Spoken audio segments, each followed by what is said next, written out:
see Bonneville for the first time, you see what appears to be snow, but in fact, it's mile upon mile of dry salt bed. Millions of years ago, it was the ocean floor. Every year, the salt is kicked back to life by people who come from all over the world to test their wits and engineering skills by racing across the salt at incredible speeds. The vastness of this place is just awe-inspiring, really. It feels absolutely extraordinary to be here. This is such an institution, and it's not until you're actually here that you realise some of these guys, their life revolves around this week in their lives. I'm here to do whatever I can do, but the goal, and it always has been from the moment I started this adventure, was to do 200 miles an hour. This is a lifelong dream for Tony Christiansen, a man who's built a life and his reputation pushing the boundaries. He's here to confront his ultimate motorsport challenge. He's had a 35-year love affair with motorsport, which started with a simple kart when he was 9 and had just lost his legs in a train accident. Recently, Tony's been calling on favours from his mates in Tauranga to rebuild his old dragster, powered by a 355 cubic inch, 620 horsepower Chevrolet engine. A petrol head's dream. Anybody involved in motorsport knows that the Daytona 500 is the premier of NASCAR, the best in the world. The Indy cars, the Indy 500 is the top for Indy cars. Now, here I am heading off to Bonneville, which is a world-class event. So if you're going to go anywhere in the speed world, everybody goes to Bonneville. And that's where we go. There it is, all closed up for the last time.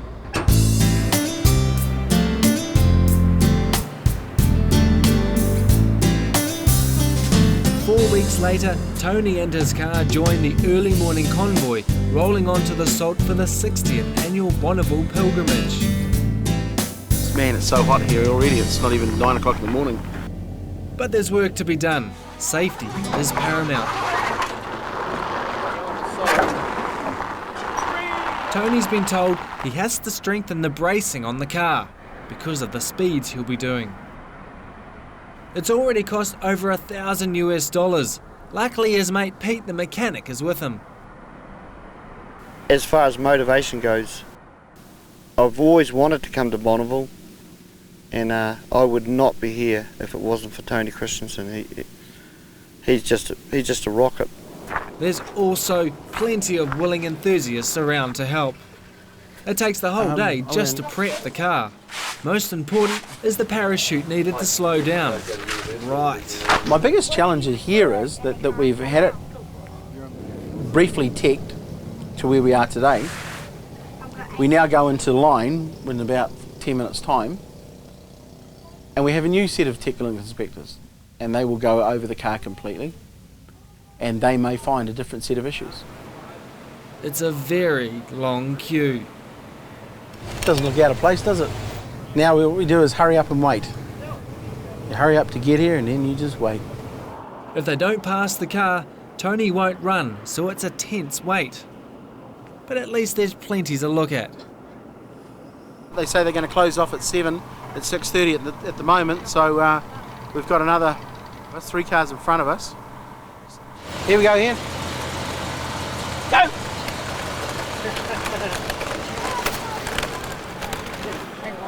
We'll check you in the car too, okay? Just give him a bum a push. The safety officers don't deal with many people with a disability.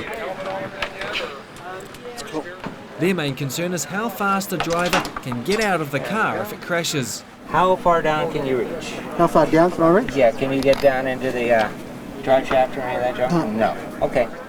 A lot of crosses there. Will it happen? Oh, we passed, boys. Oh, well, that's the biggest hurdle over. Now all we do is go fast. One young Australian has sought him out for an autograph. He met Tony at a seminar and was promised an autograph only if he came to Bonneville. Now that's a real fan. It's amazing he found him in amongst the 500 plus competitors. The place is so big that the competitors themselves don't know who you are or what you're doing or anything like that. The only thing that recognises you as a driver is the yellow band as opposed to a red band. And I actually went into registration there to get my band, and she was giving me a red one. I said, no, I need a yellow one. And she says, but yellow ones are for drivers. And I said, I'm a driver. And she went, oh. Can I have that helmet, please? He's had to wait in line again, all day. Hurry up and wait again. It's almost 5 p.m. and Tony straps in ready to go.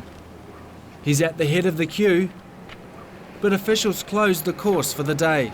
Sorry about that. The joys of Bonneville, so they tell me. Hmm? The joys of Bonneville, so they tell me. Oh, yeah. It's not Bonneville, it's an adventure. Sorry, guys. So close yet so far. They leave the car right there for the night. Tony will be first cab off the rank in the morning. Yep. Okay. This time's for real. Yeah, that's right. They can't stop me now. 5 minutes. Tony has to do a qualifying run first time. He has to stay under his goal of 200 miles per hour. And if he does it right, he's licensed for the big one.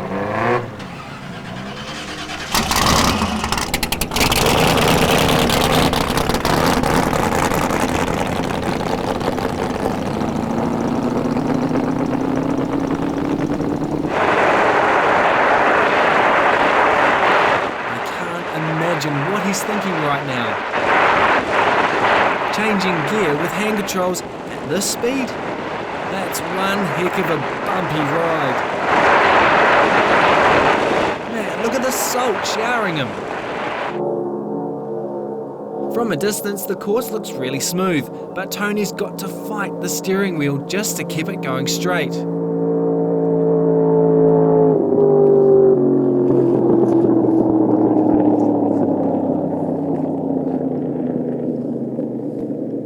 Man, this is a blast. Now, I've done a lot of stuff in my life, but this is pretty much up there, I think. You hear these cars going at the speeds that they are, and to just know that I was one of them 2 minutes ago. It's a pretty cool feeling. So now we've hopefully qualified, and I am no longer a rookie. Tony gets another couple of runs in, but he hasn't cracked 200 yet. Is it even possible? You know, we haven't got the right car. You know, we got an old dragster that 5 months ago was racing around Mary drag strip in New Zealand. Here we are, you know, 5 months later in Bonneville, trying to do 200 miles an hour. 6,000 on the clock, maybe 190, I hope.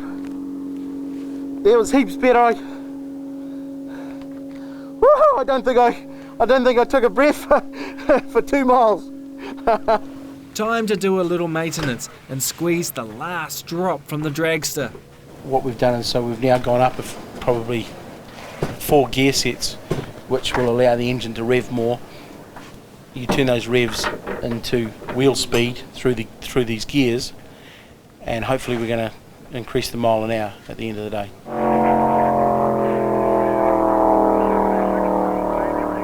Another run, but today is not his day.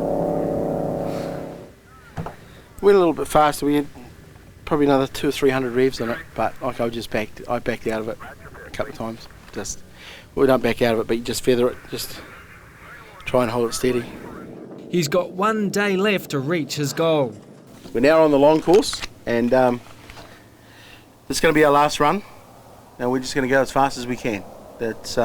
We've done everything we can with the car. We've had 5 other runs on it now. There's just nothing else. The only opportunity we've got is to go on the long course and just stretch it as far as we can. So that's what we're going to do. But Mother Nature has the last word.